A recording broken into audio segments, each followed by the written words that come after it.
God intended it for good. Oh, I got a clicker. Thank you, Stephen. Is it ready to click? It is ready to click. Ah, thank you. Woo, that looks creepy. I like it. Makes me want some coffee. You know what, though? That's the entirety of the book of Genesis. Genesis is like your life. I love the book of Genesis, and it's a lot like your life. That verse, what God intended for evil, what you intended for evil, God intended it for good. What you intended for evil, God intended for good. He was abused. Joseph, the guy saying that, was abused. He was hurt.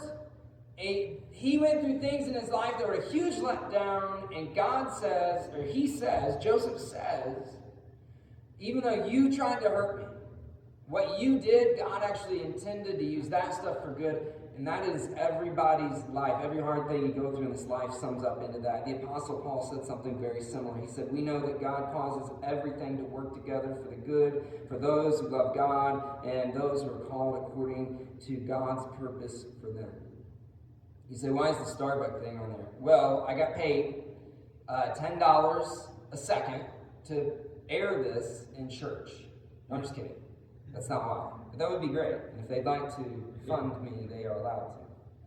Now, the reason is the guy that started Starbucks, I read his story this week, and there were things I did not know about this person. He has been lied about a lot, by the way. A lot of the things I thought I knew about him aren't even true. Howard Schultz grew up poor in a family household with a disabled dad who had lost his job and did not have benefits. And that is why at Starbucks, when they started out, that's why they gave out really good benefits to all their part-time workers. I did not know this. That is why. He got very rich, and he forgot his mission. And he took on a different part of the company. He took on the most fun job in the company. The job that would allow him to travel to all the coolest places and do all the funnest things. That's the job he took over. And he forgot all about his mission until Facebook reminded him of it. And they got a lot of bad PR there for a little while. And he came back to the company because he remembered why he started doing that company that way.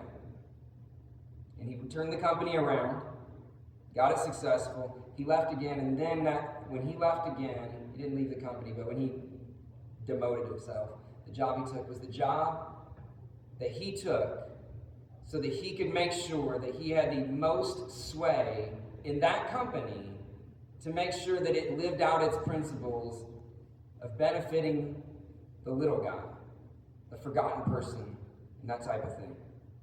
I want us to go through this story today, the life of Joseph, because I can relate to Joseph's life.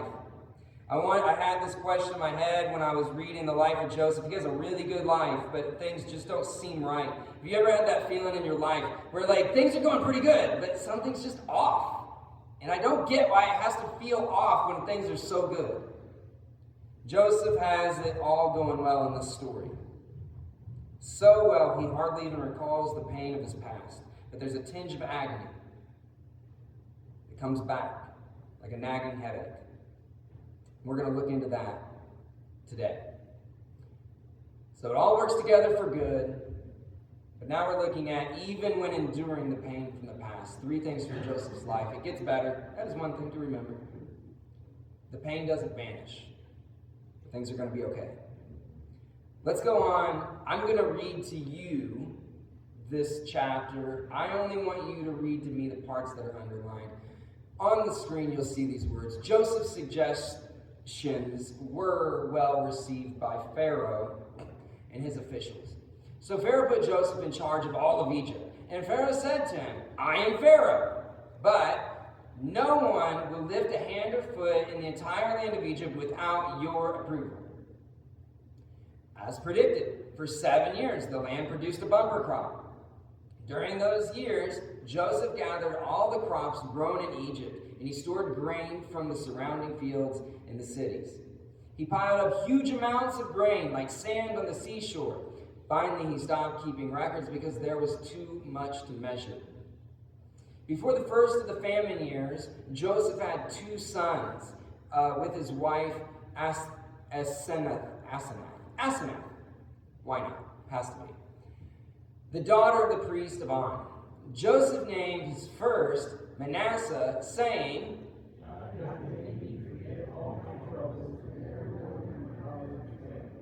wouldn't you just love to forget some people in your family? I think we can relate to Joseph here, right? All right, moving on. Joseph named the second Ephraim, saying, good. At last, the 7 years of bumper crops throughout the land of Egypt came to an end. Then the 7 years of famine began, just as Joseph had predicted. The famine also struck all the surrounding countries, but throughout Egypt there was plenty of food. Eventually, however, the famine spread throughout the land of Egypt as well. And when the people cried out to Pharaoh for food, he told them, go to Joseph and do whatever he tells you. So with severe famine everywhere, Joseph opened up the storehouses and he distributed grain to the Egyptians, for the famine was severe throughout the land of Egypt.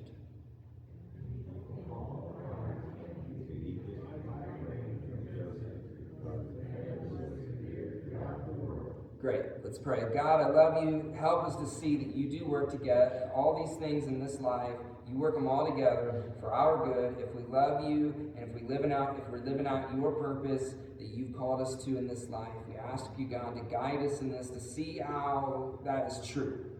All we want today, God, is to look into your word and for you to tell us it's true. That you really will work things out for good. Especially when we're enduring the pain from past experiences. Help us with this today, amen. Pat, have a seat, please. I want you to look at the screen. You've got this one verse coming up, and it is this verse: God has made me forget all my troubles and everyone in my Father's house. I suspect you've had a time in your life where things were good enough that you were able to forget some of the bad times. There's a Bible verse that's kind of written tongue-in-cheek, and it says, it's talking about drinking alcohol. It says, go ahead, just drink all the alcohol you want. Drink until you remember your misery no more. And isn't that, that's something to drink to.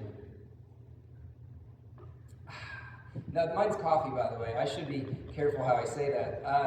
But there is something to that, isn't it? Why do they keep drinking? You drink until you can't remember it. I'm not going to do show of hands who's ever drank themselves to where they couldn't remember their problems anymore. Don't do that, because I don't want anyone to judge you or you to feel embarrassed if that is you. But I can tell you this, you are not alone in this room. There's more than one person here who has drank to the point where they couldn't remember how bad things felt in their side of their soul. I will also tell you this, there are others who have done non-alcoholic things in order to achieve the same goal.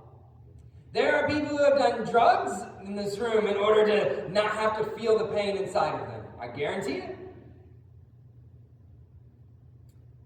And you know what? There's also people who've done other things to numb it. Things that are maybe Christian acceptable, but still not depending on God. There's definitely times in life where we do things to cover up a negative feeling that we have inside of us. And those things we do sometimes aren't as, they're not harmful to others. So we say to ourselves, it's okay. And one of those things that ends up happening is, or the genre of things that happen that people do, is we try to please ourselves in some type of way that makes the pain go away. In this passage is you. God has made me forget all my troubles and everyone in my Father's family. Why does he forget everyone? Because that's who caused his pain. It was his father's family who was negative to him growing up and didn't like him. It was his father's family who decided one day they were going to kill him. It was his father's family who, instead of killing him, they thought they'd just sell him into slavery. It was his father's family who did these things. And now he's looking at his life. He says, look, I'm rich. I'm the second most important dude in the entire country. God has made me forget all my troubles and everyone in my father's family. Oh, service announcement, this hat. I forgot, I'm wearing it on purpose. These hats out there, you can get one of these for yourself. They are made by our dear Pam White, and they are wonderful, and they'll keep your head, even if it's as bald as mine, very warm. Moving on. Success made Joseph forget his mission. Success made Joseph forget his mission. He got so successful, he forgot why he was doing the things he was supposed to be doing. That's a high-quality problem. Man, if I could just be so rich that I forgot why I'm supposed to be doing all the things I do. If I have to have a problem in my life, I'm picking that one. I don't want to be so tired I forgot what I'm doing. If I have to have a reason to forget to do what I'm supposed to do, I want it because I got a Maserati in my driveway and I forgot that I was supposed to go to work on Monday. Rats. What a problem. He had a sweet chariot. It even says he had a cool chariot. You know why? Because it was a really cool chariot. It would not have mentioned the quality of the man's chariot if it was subpar or even par. It only mentions the quality of his chariot because it's pretty cool. Success made Joseph forget his mission. God made me forget all my troubles. All of his troubles are his mission. All of the things that happen in his life actually are what God was trying to do through him. What was his mission? I don't know if you remember his mission. God told him his mission. I'll remind you, in case you're like Joseph, maybe you forgot Joseph's mission too. It's been the sermon theme for 19 weeks in a row, but you might have forgotten it. And if you forgot it, it's okay. Joseph forgot, and God's the one that told him. It is that all the nations of the world will be blessed through you.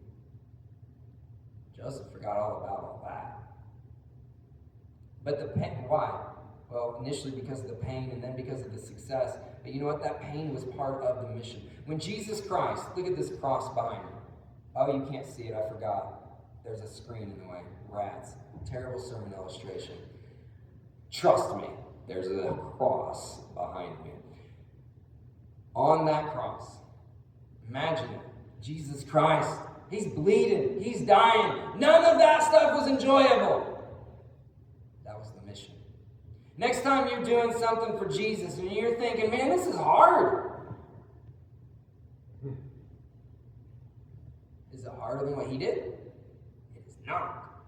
The pain he felt on the cross, that is an example to follow, not a thing to avoid. Otherwise, he would not have said, take up your cross and follow me. The mission caused the pain. The mission caused the pain just like Christ's mission caused pain. Joseph's mission, it caused his own pain. And what does Joseph do? He gets rich and he says, God has made me forget. God didn't make him forget nothing. You ever blame God for your own dumb idea? Don't raise your hand. Man, if you ain't blamed God for your own dumb idea, you haven't even begun to live. What do we do, though, with pain? We avoid that thing. I was working out the other day, and I got down to the end of my workout, and my kids were watching me. You know how annoying that was? Because that made me feel like I had to keep going. And I didn't want to. I just wanted to quit. Nothing in me wanted to continue. My legs hurt. It was arm day. My legs hurt. Man, when your legs hurt on arm day, that's just a bad day. It was a bad day. We torture ourselves with working out, don't we? I bought a exercise sled. It's just a thing. You put weights on it and drag it around. It's a terrible invention. You know, they used that to torture people in Russian prison camps. And now we're like, hey, let's work out. It's terrible. I wanted to quit. So I did one more set because I could tell they looked at the list of things I was supposed to do, and I made sure to do the last thing on the list. And I didn't think they knew for sure if I was supposed to do 3 sets or 1, so I did 1, hoping they didn't know. I was just skipping out on the last 2. absence of pain, it often becomes the mission of the people who are suffering. To get out of the pain is what becomes the mission. That's a trope. In movies and TV shows, just to escape the pain of the moment, they do whatever it takes to get out of that painful scenario and situation, don't they? It's a trope. You see it in movies and TV shows. And then they make bad decisions. All right. Why? Because absence of pain, when it becomes your mission, you have a problem. And you're going to make some bad decisions. What makes you forget the mission? For Joseph, it was becoming wealthy. He became so rich he forgot the mission. The CEO of Starbucks, the founder of Starbucks, rather, he stepped down from being the CEO. He was crazy rich. Crazy rich. He stepped down from being the CEO and took a job in his own company where he could do all of the fun stuff. And you know what he found out? A, it didn't satisfy. The Bible prophesies that. Also, he found out that when he got off of the mission, the people he started that company and built it to be a certain way, the people he did that for, they suffered. When he got off mission, others suffered. Don't get off mission. This is the day the Lord has made. When you're looking at the life, the scenario you're in, don't try to forget the pain of the past. That's not the strategy. The pain of the past is guiding you into the future to do something. There's a man, I read part of his life story. I'm trying to read all of the works of C.S. Lewis. The guy wrote a lot. It's not my fault I haven't made it through yet. It was the goal for the year. I have not, and probably will not at this point, make it all the way through. But man, they saved for last the most painful parts. I'm getting at the end of his life. I did not realize the pain this man went through. Did you know they published one of his portions of his journal entries? It is tough to read the pain that man went through. He was abused as a kid. Tough stories to read. He did not have a pleasant life growing up. He was a very smart guy and all that. I'm sure you know that he had all that going for him. But he goes to World War I and didn't have the most pleasant experience there. This guy lived a hard life. And in one of his books, I'm reading it, and he says these words. The book is on the topic of pain and how a Christian should view it. And he says, I am not qualified to write this book because I haven't suffered enough in this life. And I'm thinking, dude, you have suffered more than most of the people I've ever met in my life. He says, it really wasn't as bad, and definitely not bad enough to write a book on. And he said, I'm afraid people who have really suffered will read it and just say, he doesn't get it. He hasn't been through what I've been through. The guy met one woman in his life that he ever loved. He had one love. Man. The guy lost his wife. It took him a whole lifetime to find her. He finally meets the woman of his dreams. She's dying. And he says, will you marry me anyway? I've never met anyone like you. I'm never going to meet anyone like you. I don't care if you live for this long or that long. Will you be my wife? And they get married, she dies. Man, the guy had suffering. The guy had sorrow. And still, he says these words. He says, pain is the greatest motivator. He looks at the trials he's been through, the pain that he's felt.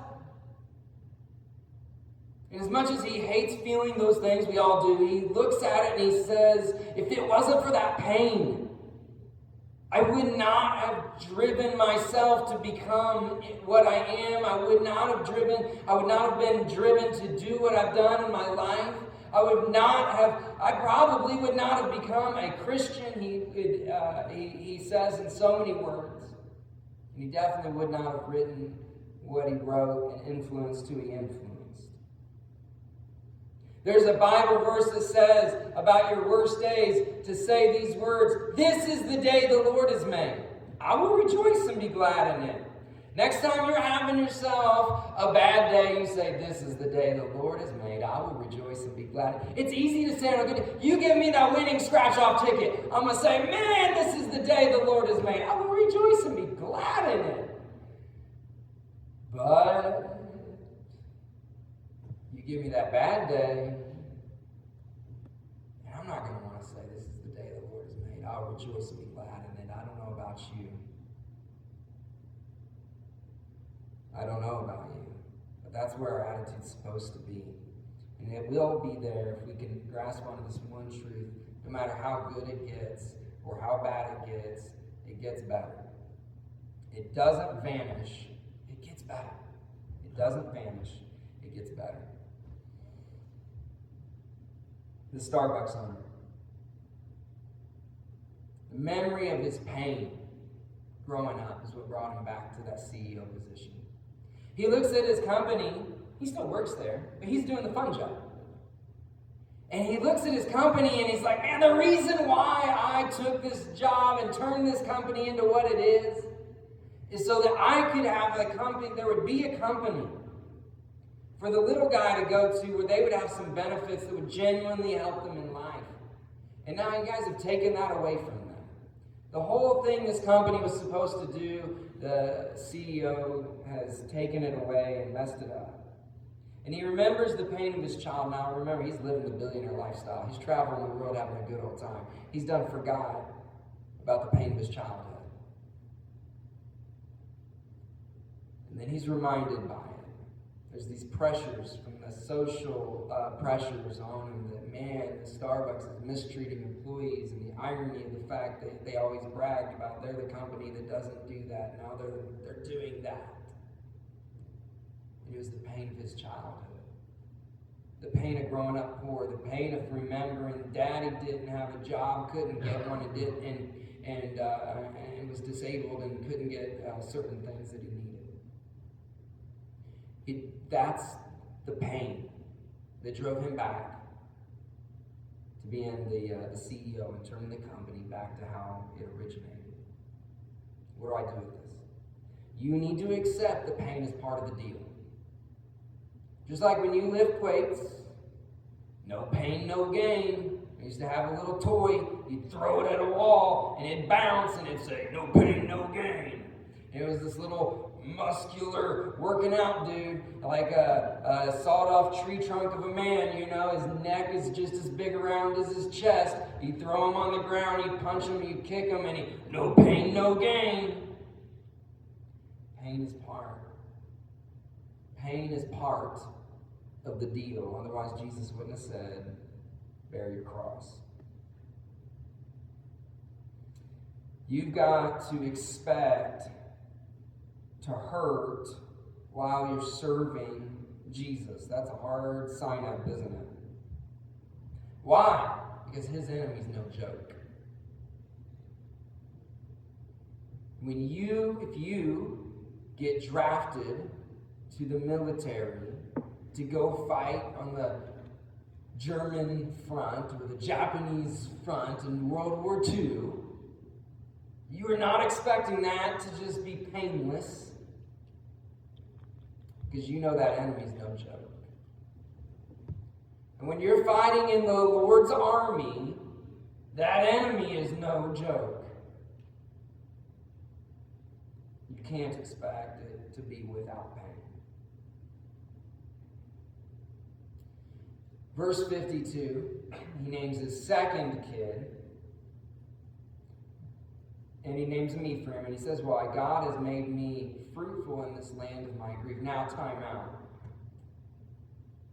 He just said, God made me forget all my troubles. Now, how does he know to call this place the land of his grief if he's forgotten all of his troubles? He didn't forget all of his troubles, did he? Just like the guy that drank till he couldn't remember his misery any longer. He didn't actually do it. Why? You can't. I mean, do you know what you'd have to remove a piece of your brain if you're going to get to the place where you don't really remember any of the pain that you felt in your life. You can't avoid it. You will drive down the road and you will see something that reminds you of that horrible thing, that thing that brings the pain feeling back into your life. You will always have that for the rest of your life. There is no pill yet invented that can remove that from you. It's part of who you are now. It doesn't vanish. It doesn't vanish. For Joseph, life got better.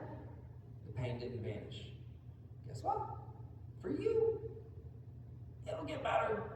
I mean, it will definitely get better. But the pain doesn't vanish.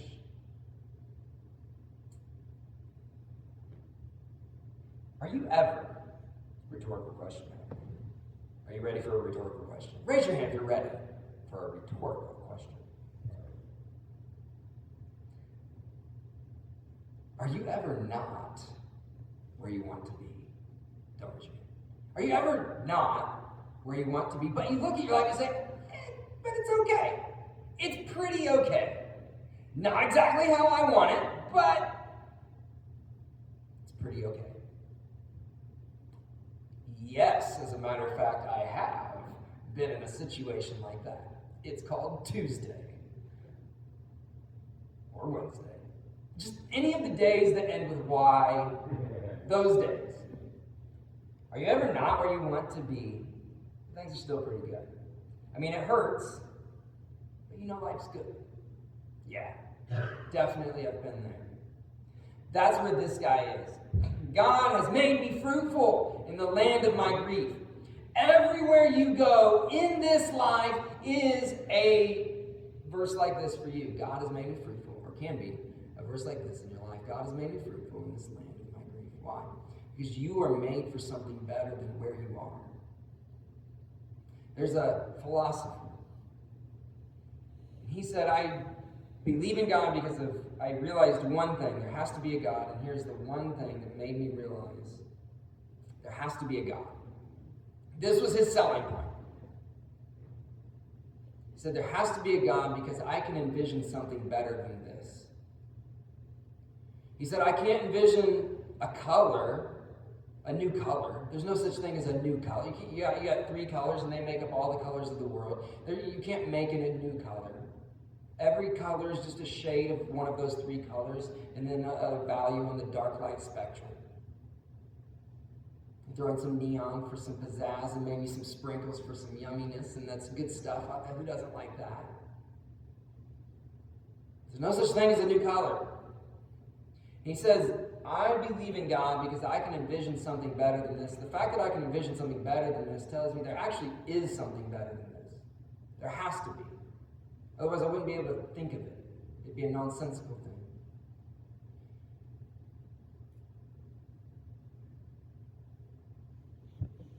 There's pain. Fact. There's pain. But I can envision something better than this. And guess what? There is something better than this. He says, God has made me fruitful in this land of my grief. There's a passage of Scripture where the Lord is, or where he's, it goes like this. It says, I might weep all night long, but joy comes in the morning. And the idea is just very simple. You will have times of intense sorrow, or pain, or whatever. It doesn't vanish. It will come back. It doesn't go away forever, but joy comes in the morning. Just like you can envision something better than today, guess what? That's because there is a day better than today, and it's coming to a town near you. You need to hang in there. The pain doesn't go away forever, but it does get better. I want us to move on to the next and last little thing. It's okay. Like when you're lifting weights and it starts to hurt. It's okay.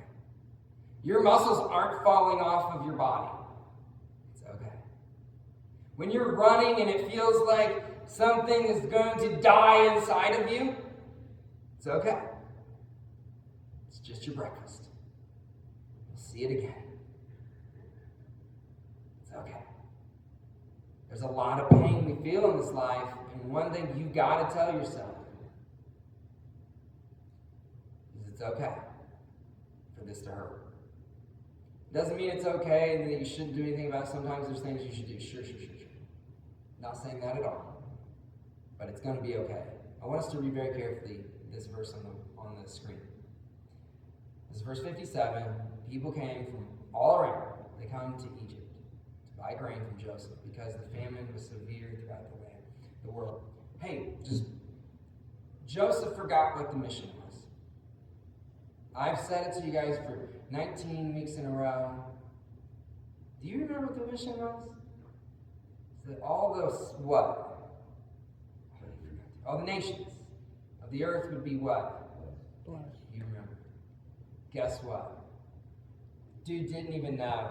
He forgot completely what the mission was, but let's just real carefully, let's look at this again. People from where? All around. They came to Egypt. Why? To buy grain from who? Joseph. Joseph, what's your job in life? If we'd asked him before all of this went down, before the slavery, before the imprisonment, before being thrown in a dried up well to be sold to the gypsies. I always tell my kids that I bought them from the gypsies, and if they're not good, I'll give them back. But guess what? He really was sold to the gypsies. They weren't gypsies. But whatever they were sold to them. He was sold to them.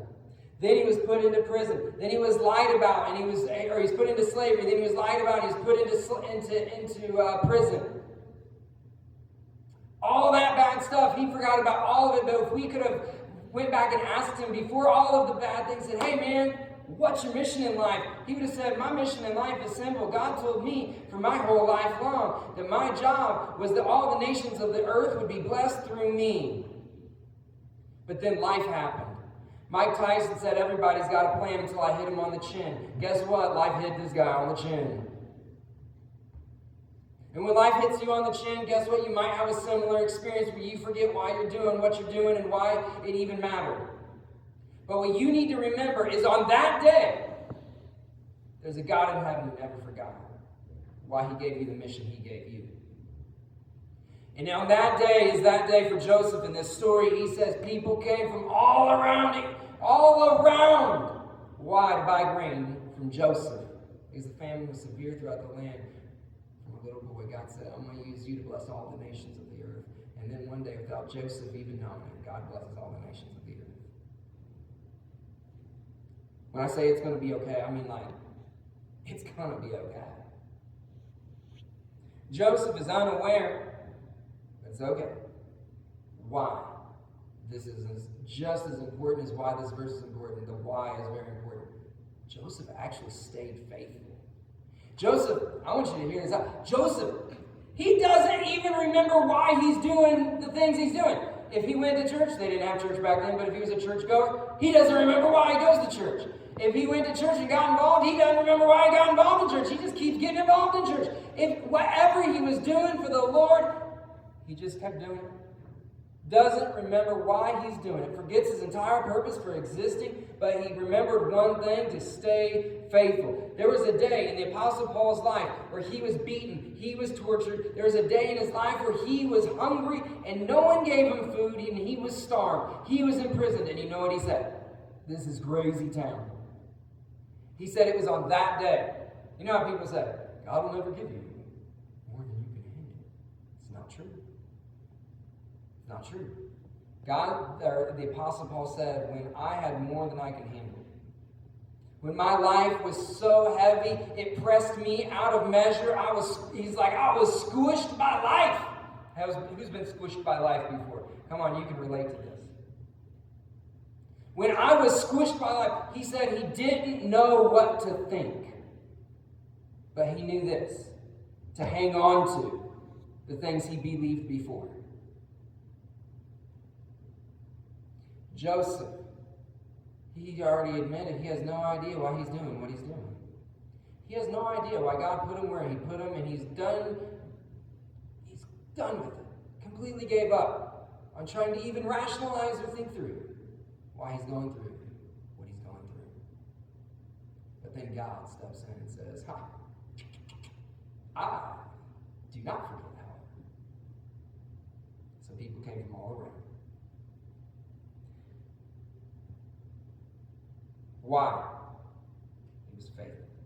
He was habitually faithful. Forgot why he's doing what he's doing, but he didn't forget to be faithful to do what he's doing. Being a good spouse, it's a habit. Nobody just does it because it's fun all the time. And if they do, it's because they're on drugs. That's the only reason they say that. They've been given something that made them think that it's fun all the time. It's not fun all the time.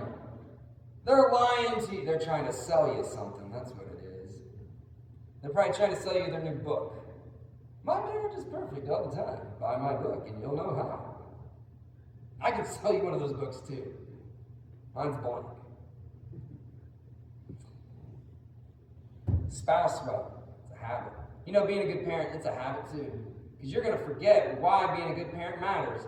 When your kid gets on the table of your house right there during breakfast time and does outside of the diaper what is only meant to be done inside of the diaper, and duck walks down your entire table doing that, you're going to forget why being a good parent is the thing you're supposed to do.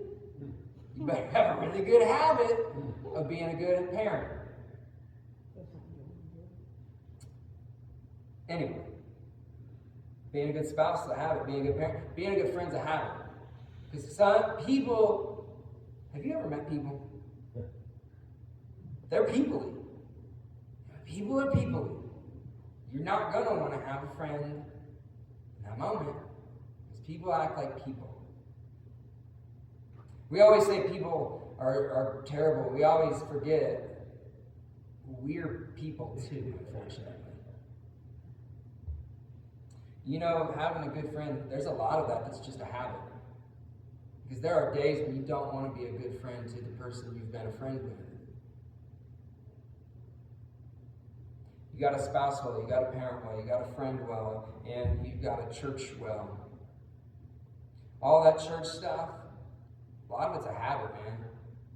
You just got to do it. And when you get into those moments where you're thinking, I don't know why I'm doing the Jesus thing today. Do you know how much fun it'd be to be out there in the woods hunting deer?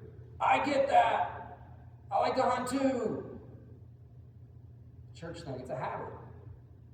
And there are days where people are annoying. People at church are people. Guess what? Habitually faithful. Because you're going to forget why you do what you do. But if you have a habit, you can stick at it. You don't even know. Like literally, nobody, only God, knows how much your faithfulness is going to matter. As a mom, as a dad, as a grandma, as a grandpa, as a churchgoer, as a friend, as a neighbor, as a spouse, as a child. Only God knows how your faithfulness is going to affect others.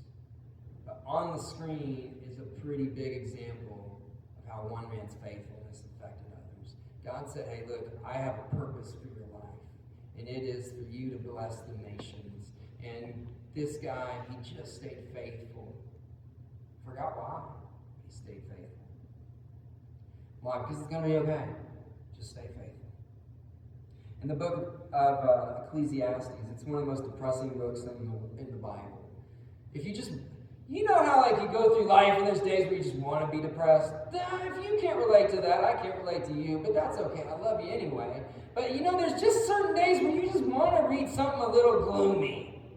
There's certain days where there's some comedians that have a style about them that is appealing because I'm not feeling good and I want to hear something a little down.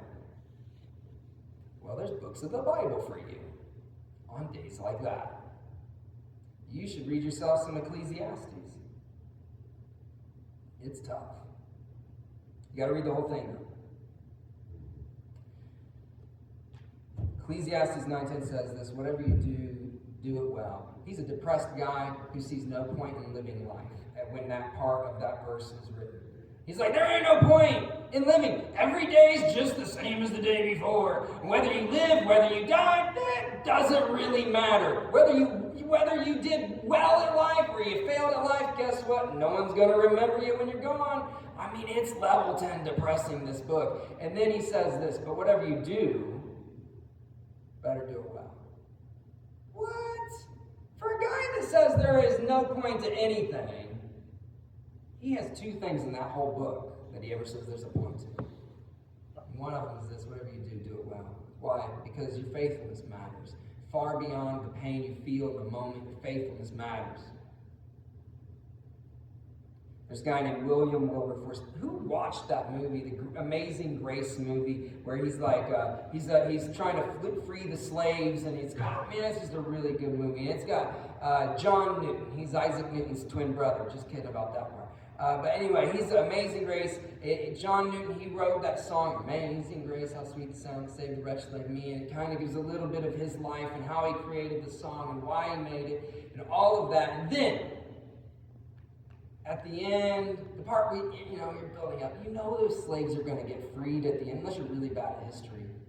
I guess if you're really bad at history, you might have read that book watched that movie on the edge of your seat, like, oh, what's going to happen next? They get freed. It's all good. But he sticks at it. He sticks at it and he sticks at it. And eventually, you know how it is. The slaves are freed and everything works out fairly well for the guy, at least in the movie. There's a part in that movie, if you watch it, it's a really good movie. There's a part in the movie where he forgets why he's doing what he's doing. But he keeps at those tasks. And because he's faithful in those tasks, even in the period of the time where he's like, I don't know why I'm trying to do it anymore. Even though he stayed at it, later on, it worked out where he was able to make that final death blow on slavery in England. Power, being faithful when you don't even see the reason anymore. Stick at it. You hurt? Maybe not now, but maybe now. Stick at it.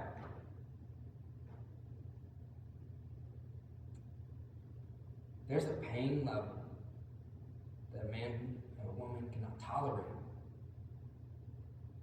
What I'm saying is, maybe even especially in that moment, stick at it. And I'm sorry that it hurts, and God in heaven, He's so sorry He sent His Son, Jesus Christ, to die on a cross to save you from the pain of that.